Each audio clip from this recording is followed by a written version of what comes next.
Bienvenue à tous sur cet nouvel exercice corrigé d'enzymologie. Alors cet exercice corrigé, c'est toujours dans le travaux dirigé numéro 2 et nous allons nous intéresser cette fois-ci à l'exercice numéro 3 qui porte le même nom, activité catalytique de la lactase, que l'exercice numéro 2. Mais ce n'est pas exactement le même exercice, il n'y a pas exactement les mêmes données. Alors on va le dire ensemble. La lactase, donc ça c'est l'enzyme, donc c'est la même enzyme que tout à l'heure, hydrolyse le lactose, voilà le substrat, en glucose et galactose, ça ce sont les deux produits. D'accord? Alors ce que je vous ai dit tout à l'heure, c'est qu'il fallait arriver à extraire les données d'un énoncé. La vitesse d'hydrolyse du lactose par la lactase est déterminée dans les conditions initiales. Alors on est dans les conditions initiales. Il apparaît 0,672 10- de mol de glucose. Alors on fera attention, le glucose c'est le produit, en 10 minutes. Donc de là, on peut écrire que variation du nombre de moles de glucose par unité de temps est égale à 0,672 moles de glucose, le tout en 10 minutes. Et là, c'est une vitesse.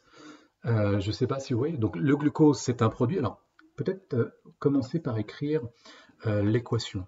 L'équation, je vous la rappelle, c'est lactose qui est hydrolysé, donc plus H2O, en présence de la lactase, qui donne du galactose plus glucose. Bon, alors les coefficients sont 1 partout, je ne vais pas vous les remettre. Ce qui veut dire qu'au final, ces données qu'on a ici, ça veut dire quoi? Ça veut dire que c'est une vitesse d'apparition de produit en nombre de moles. C'est donc une VNP. Et cette VNP donc, est égale à 0,672 donc mol de glucose sur 10 minutes. Donc là, on a déjà une VNP. Continuons un petit peu la lecture de cet énoncé. Le milieu réactionnel va contenir 1 ml de solution enzymatique. Donc ça, c'est quoi? Eh bien, c'est tout simplement le volume d'enzyme. Donc volume d'enzyme égale 1 ml, dont la teneur en protéines. Donc là, on a une info nouvelle par rapport à la dernière fois. La teneur en protéines de quoi? Du milieu. Donc le milieu, il a une teneur en protéines qui est égale à 2,85. Et vous ferez bien attention, ici, il y a écrit protéines, il n'y a pas écrit enzyme.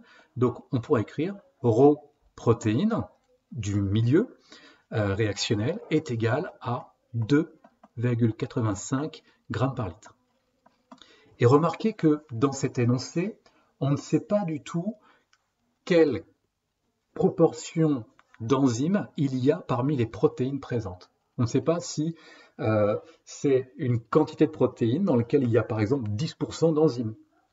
Donc on ne peut pas savoir réellement combien il y a d'enzymes. Par conséquent, quand vous serez dans cette situation dans les exercices, vous en déduirez.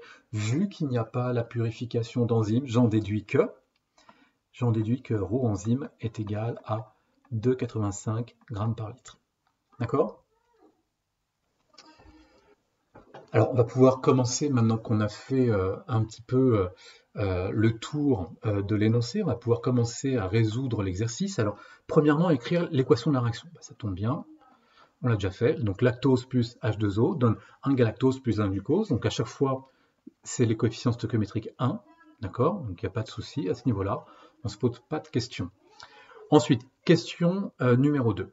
Donner la signification du terme condition initiale, donc ça c'est une question de cours, et préciser les conditions de concentration en substrat.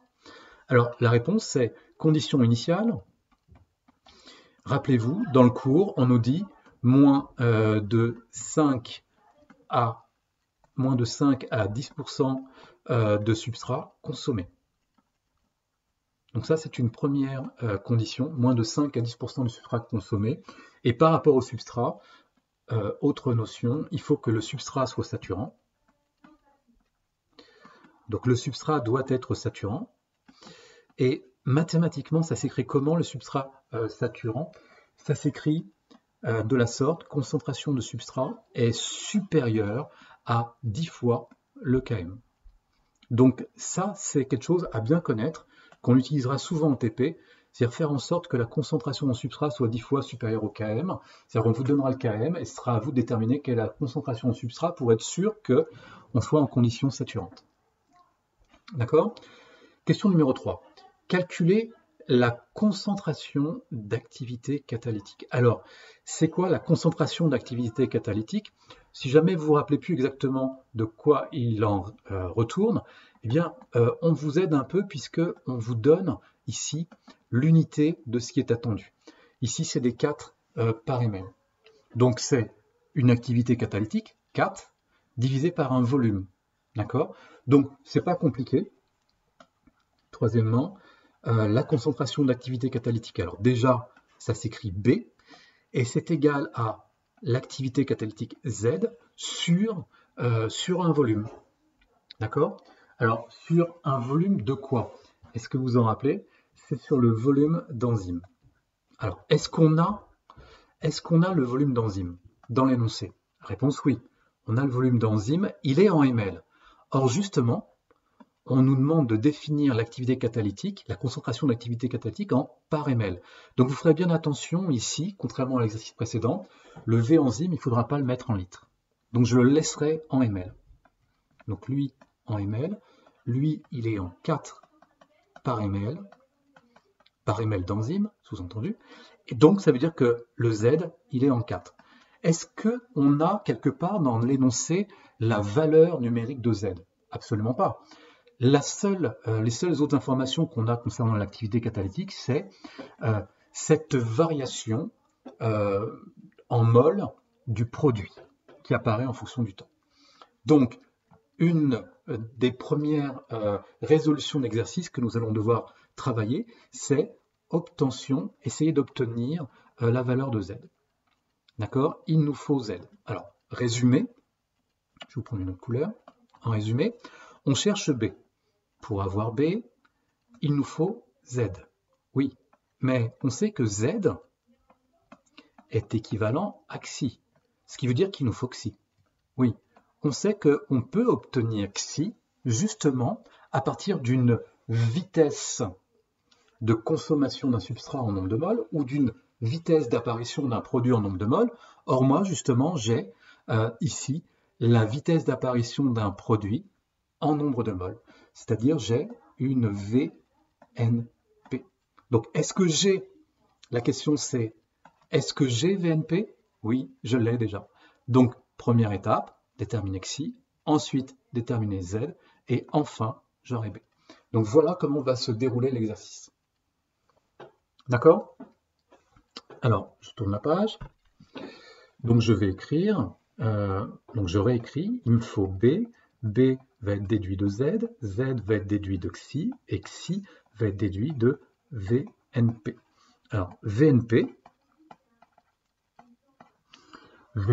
on l'a, c'est la variation du nombre de moles de glucose en fonction du temps. D'accord? Je ne mets pas un moins parce que le glucose, c'est le produit, il apparaît. D'accord? Ensuite, attendez, je change de couleur. Ensuite, je vais écrire Xi, donc la vitesse de transformation. Et comme je passe à une vitesse de réaction, je vous rappelle que Xi, c'est une vitesse de réaction globale, eh bien, il faut que je divise par le nombre de coefficients stoichiométriques. Donc 1 sur alpha, multiplié par cette vitesse NP. Donc ça va être égal à 1 sur... Alors quel coefficient stoichiométrique devant le glucose? Eh bien, le glucose, son coefficient stoichiométrique, c'est 1. Donc je vais écrire 1 sur 1 fois delta N glucose sur delta T. D'accord? Ensuite, je fais quoi? Alors, attendez, je change de couleur. J'ai Xi, je dois aller à Z. Ensuite, je vais donc écrire, je sais que Z est équivalent à Xi. Z est équivalent à Xi avec juste une petite remarque, je vous le remets pour que vous en rappeliez. Z doit s'exprimer en catal alors que Xi, lui, s'exprime en mol, en mol minute. Pour l'instant, je vous rappelle que lui s'exprime en mol minute. Mais si je veux avoir une égalité, il faut que lui soit en mol seconde moins 1. Je vous rappelle, l'équivalence, c'est 1 catal égale 1 mol, enfin, est équivalent à 1 mol seconde moins 1. D'accord? Donc j'écris Z égale axi, et ensuite je vais pouvoir écrire ma formule. Donc je vais écrire donc Z est égal à 1 sur 1, multiplié par variation du nombre de moles de glucose, divisé par mon delta T, qui pour l'instant est en minutes, et comme je le veux en secondes, j'oublie pas de multiplier par 60. D'accord? Si je vous remets les unités, ici, là, je vais avoir des moles de glu, ici, je vais avoir des minutes, et ici, je vais avoir des secondes, minutes moins 1. Et au final, qu'est-ce que l'on a? Eh bien, au final, on a des moles, ici, Z, qui est donc en mol de glu seconde moins 1, mais je raye cette unité, au final, ça donne des catals. Ok? Ça y est, j'ai mon Z. Alors, attendez, je change de couleur. J'ai mon Z, qu'est-ce que j'en fais maintenant? Eh bien, je dois passer à B. Alors, comment je passe à B? Eh bien, tout simplement, je vais écrire, je sais que B est égal à Z sur nombre de moles d'enzyme.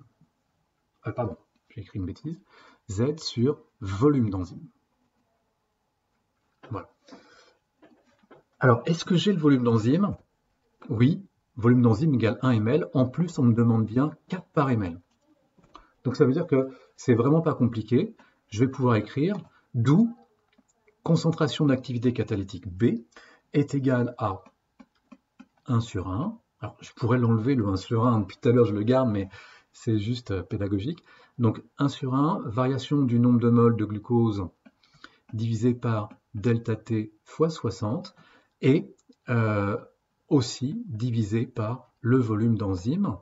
Et je fais bien attention à ce volume d'enzyme, à le mettre en ml, ce qui me permet ici d'avoir des catals ml-1, comme cela m'est demandé. Et voilà, j'ai fini. J'ai ma formule littérale de ce qui m'est demandé, c'est-à-dire la concentration d'activité catalytique. Alors faisons l'application numérique. Donc application numérique. Donc B va être égal à quoi? Alors, 1 sur 1, j'oublie. Variation du nombre de moles de glucose. Je retourne en arrière. Là voilà, la variation du nombre de moles de glucose, elle est de 0,672 moles. Pendant combien de temps? Pendant un temps de 10 minutes. Donc j'écris variation du nombre de moles de glucose, donc 0,672, c'est en moles, donc je ne change rien. Divisé par delta T, c'est-à-dire 10 minutes. Je mets le facteur correcteur pour l'avoir en secondes, donc fois 60, fois le volume d'enzyme. Je vous rappelle que le volume d'enzyme était égal à 1 ml, donc j'écris 1. Et au final, on obtient B est égal à, on obtient 11,2 microcat. Alors 11,2, je vais d'abord vous l'écrire comme ça, 10 moins 6, 4 catal millilitres d'enzyme moins 1. Bien évidemment, je ne le laisse pas comme ça, j'écris donc 11,2 microcat millilitres d'enzyme moins 1. D'accord? Donc voilà mon résultat. Je vais vous l'encadrer ici. Voilà ce qui m'était demandé. Ok? Donc ça, c'était la partie numéro 3. Qu'est-ce qui m'est demandé ensuite? Ce qui m'est demandé ensuite, c'est l'activité catalytique spécifique de l'enzyme. Alors si on se rappelle plus ce que c'était, pareil, on vient regarder ici l'unité, et c'est rien de moins compliqué que Z, c'est-à-dire 4, divisé par des milligrammes, c'est-à-dire divisé par une masse. Et une masse de quoi? Eh bien tout simplement une masse d'enzyme. Alors, est-ce qu'on peut avoir la masse d'enzyme? Est-ce que quelque part on a la masse d'enzyme dans l'énoncé? On a vu qu'on n'avait pas la masse d'enzyme, on a cette vitesse ici d'apparition du produit, et on a la concentration ici. On a une concentration massique en enzyme. Alors, est-ce qu'à partir d'une concentration massique en enzyme, on peut avoir la masse? Réponse oui, puisqu'on a aussi le volume d'enzyme dans le tube. D'accord? Donc si j'ai la concentration massique et que j'ai le volume, je peux donc aboutir à la masse d'enzyme présente dans ce tube. Donc question 4. Je vais vous faire une petite marge ici. Je change de couleur. Question 4, je cherche ZSP égale. Alors ZSP, je sais que c'est Z divisé par la masse d'enzyme. Problème, je n'ai pas la masse d'enzyme. Oui, mais je sais que ρ est égal à M sur V. D'accord? D'où ρ enzyme est égal à masse d'enzyme sur V enzyme. Soit, moi je vous rappelle, hein, je veux la masse d'enzyme est donc égale à ρ enzyme fois V enzyme. D'accord? Voilà la formule que je vais utiliser. Question. Quelle est l'unité là qui m'est demandée? On va revenir en arrière. L'unité qui m'est demandée ici, ce sont des milligrammes. Donc je vais faire attention à ce que ma masse soit en milligrammes. Donc je vais écrire ici les unités. Ici, je veux une masse. Alors, je veux un ZSP en catal milligrammes d'enzyme moins 1, ce qui veut dire que ici, la masse d'enzyme doit être en milligrammes et que Z doit être en catal. D'accord? Alors, petit problème, j'ai pas Z. Moi, j'ai B. D'accord? Donc, il va falloir essayer de réfléchir un petit peu. Alors, autre chose qu'on avait vu pour simplifier, alors vous voyez, ça pose problème. On n'a pas Z, on a B. Parce qu'on a été un petit peu vite. C'est-à-dire qu'on n'a pas fait le calcul ici, on n'a pas fait le calcul de Z, on est passé directement à B pour avoir la valeur de B. Bon. Alors, on pourrait se dire, bon, bah, c'est pas grave, cette valeur de Z, on va la calculer. Voilà, on pourrait se dire ça. Mais il y a beaucoup plus simple. C'est-à-dire qu'en réalité, on a vu dans le cours, alors attendez, je change de couleur. On a vu dans le cours que ZSP était égal à, c'est vrai, Z sur M, mais on a vu aussi que ZSP était égal à B sur ρ. D'accord? Donc j'espère que vous vous rappelez de cette partie du cours. ZSP est égal à B sur ρ enzyme. Et là, pour le coup, ça devient beaucoup plus simple, parce que, est-ce qu'on a B? Bah oui, on vient juste de le calculer à l'instant. Donc on l'a. Est-ce qu'on a ρ enzyme? Alors est-ce qu'on a ρ enzyme? Je retourne en arrière. Oui, on a ρ enzyme, 2,85 grammes par litre. D'accord? Donc au final, bah, tranquille. ZSP, ça va être beaucoup plus simple qu'on ne le pensait. Alors mettons quand même les unités. Parce que là, on n'est pas encore réglé. Alors attendez, je tourne la page. Je réécris. ZSP est égal à Z sur M enzyme est égal à B sur ρ enzyme. Est-ce qu'on a un problème d'unité? Voyons voir. On me demande des 4 par milligramme d'enzyme. Or, mon B est exprimé en quoi? Mon B, il est exprimé en microcat, je ne sais pas si vous vous rappelez, par millilitre d'enzyme. Comment va être exprimé mon ρ? Retournons en arrière pour voir comment est exprimé le ρ. Ici, mon ρ est exprimé en grammes par litre, c'est-à-dire qu'on n'est pas en millilitres d'enzyme. Je vous rappelle qu'on peut rajouter des millilitres à gauche et à droite, donc je peux très bien écrire que ρ enzyme est égal à 2,85 mg d'enzyme par millilitre d'enzyme. Donc je vais utiliser cette valeur, tout simplement. Donc j'écris ici milligramme d'enzyme par millilitre d'enzyme. Et qu'est-ce que vous repérez là dans cette forme d'écriture?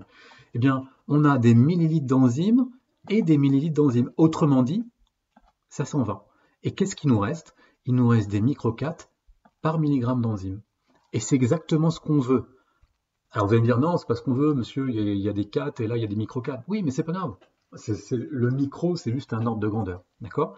Donc, remarquez, ZSP, c'est Z sur M, mais c'est aussi B sur ρ, parce que les millilitres d'enzyme s'en vont de part et d'autre.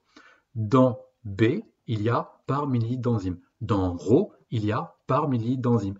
Et donc ça s'en va, et au final, ça revient à dire que ZSP qui est égal à Z sur M est aussi égal à B sur ρ. Et ça tombe bien, puisqu'on vient de vous demander B. Vous voyez, c'est un exercice à tiroir. La question précédente, on nous a demandé B. La question maintenant, c'est ZSP. Il faut donc utiliser B. C'est plus simple, vous voyez ? Et comme on a en plus ρ dans l'énoncé, eh bien on l'utilise directement. Alors faisons l'application numérique. Application numérique, ZSP. Il faudra vraiment que j'essaie de trouver la gomme. Donc ZSP est égal à B. Alors à quoi est égal B ? B, on a écrit que c'était égal à 11,2 micro-4 par ml. 11,2. Donc j'écris 11,2 micro-4 par ml. Le tout divisé par ρ enzyme, on l'a vu ici, 2,85 mg par ml. Donc 2,85 mg par ml. Et qu'est-ce que ça donne ? Ça donne 3,93 micro-4 mg d'enzyme moins 1.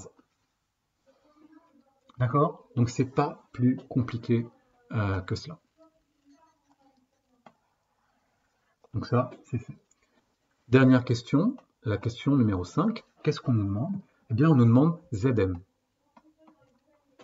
Alors, on nous demande Zm. Normalement, vous devez savoir que Zm, c'est Z sur nombre de moles d'enzyme. D'accord ? On l'a déjà vu tout à l'heure. Et là, vous me dites, ah oui, monsieur, mais c'est encore le même problème que tout à l'heure. C'est-à-dire qu'on n'a pas calculé Z, on a calculé B. Ah, oui, c'est vrai, on n'a pas calculé Z, on a calculé B. Donc, est-ce qu'il faut vraiment calculer Z? Eh bien non. Ça fait que là encore, il y a une astuce. Pourquoi? Parce que on vient juste de calculer ZSP. Alors, je vous le mets en 1000, petite colle. Vous pourriez faire pause pour essayer d'y réfléchir, mais je vous l'écris. Est-ce que je peux écrire que Zm, c'est égal à ZSP fois quelque chose? Alors, pour résoudre cette question, en biochimie, c'est très simple. Il suffit juste d'écrire les unités. Alors, on va écrire les unités. Zm, c'est donc des 4. Alors, 4, micro 4, on s'en moque. Des 4 par mol d'enzyme moins 1. D'accord? ZSP, là, on a vu que c'était des 4, micro 4, etc. On s'en moque. Des 4 par milligramme, gramme, on s'en moque, d'enzyme moins 1. D'accord? Par quoi faut-il que je multiplie des 4 mg d'enzyme moins 1? Par quoi faut-il que je le multiplie pour obtenir des 4 mol d'enzyme moins 1? C'est vraiment, vraiment, vraiment super simple. D'accord? Donc ce que je vous propose, c'est vous faites pause là maintenant, vous réfléchissez, prenez un brouillon, vous réfléchissez, puis après, vous relancez la vidéo. Allez-y, faites pause. Donc assurément, qu'est-ce qui est en commun? Regardez bien. Qu'est-ce qui est en commun? Les 4. Ça veut dire que les 4 doivent rester. Ça veut dire que je ne vais certainement pas m'amuser à mettre des 4 ici. Parce que si je mets des 4 ici, si je les mets en dénominateur, ils vont disparaître. Or, je veux qu'ils restent là. Si je les mets en numérateur, ça veut dire que je vais avoir des 4 au carré. Donc, il ne faut surtout pas mettre des 4. Par contre, le milligramme qui est là, est-ce qu'il est à gauche? Non. Ça veut dire que le milligramme moins 1 doit disparaître. Comment on fait disparaître un milligramme moins 1? Eh bien, on le fait disparaître. Attendez, je change de couleur. On le fait disparaître en le mettant au numérateur. Donc si je fais des milligrammes d'enzyme moins 1 multipliés par des milligrammes d'enzyme, ça va disparaître. Ok? Ensuite,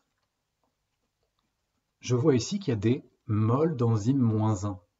Et ces moles d'enzyme moins 1 au dénominateur donc, ne sont pas présentes ici. Ça veut dire qu'elles manquent au dénominateur. Donc je vais mettre ici. Alors c'est con que je puisse pas effacer. Est-ce que je peux pas? Alors attendez, il faut vraiment que j'arrive à trouver comment on fait pour effacer. Ah voilà, je mets du blanc, super. Alors, je vois plus mon crayon, c'est pas possible. Un zob. Ah si, voilà, j'ai retrouvé mon crayon. Ah non, c'est pas possible, je vois plus mon crayon. Alors, je prends du noir et je vais prendre la gomme. J'ai trouvé, super, je suis super content. Ok. Tac. et je reviens ici. Voilà. Dans ce que je voulais, alors je reprends. Il faut faire apparaître les moles d'enzyme -1 qui ne sont pas présentes ici. Donc, je vais mettre milligrammes d'enzyme, mol d'enzyme -1. D'accord? Et alors, qu'est-ce que ça donne? Eh bien, milligramme fois -1 fois milligramme, ça s'en va. Et qu'est-ce qui reste? Eh bien, des 4 par mol d'enzyme, c'est exactement ce que l'on veut. Et alors, la question que je vous pose, c'est, si ça, c'est l'unité de ce que je veux ici, qu'est-ce que je vais mettre ici?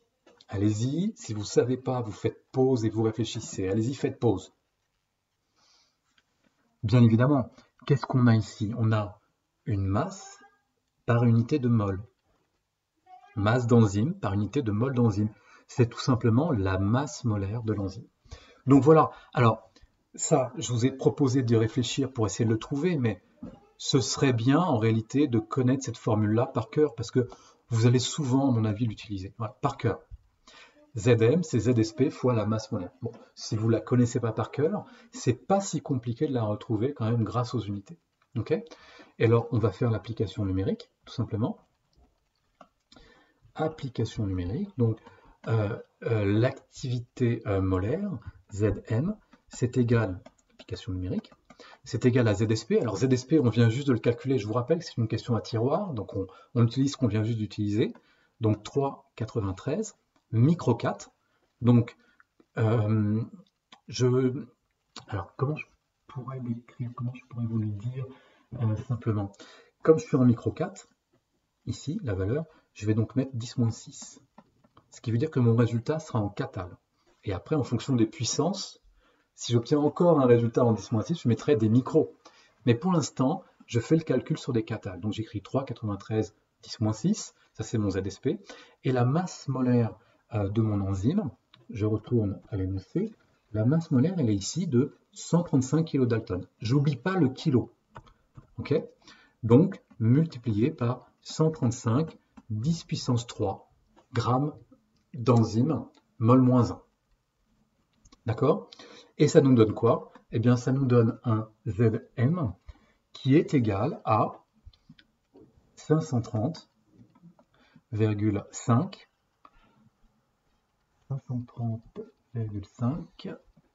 oui, c'est ça, 530,5 4 mol d'enzyme -1. Donc voilà le résultat que l'on obtient. Bon, j'espère que vous avez compris. Vous avez bien repéré qu'il y avait des astuces, c'est-à-dire notamment quand il y a des questions à tiroir, ça veut dire qu'on réutilise un petit peu, et donc qu'il faut utiliser, c'est ici, il faut que vous soyez capable de voir que on peut exprimer ZSP avec Z sur M, mais aussi avec B sur Rho, surtout si on vous a déjà demandé B, premièrement.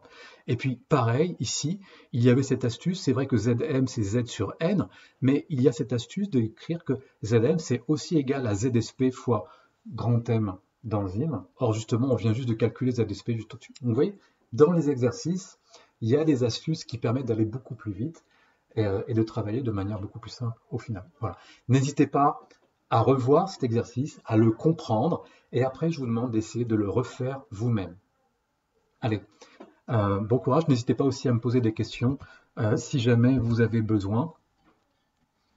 Me poser donc des questions par mail si jamais vous avez besoin. Allez, à bientôt.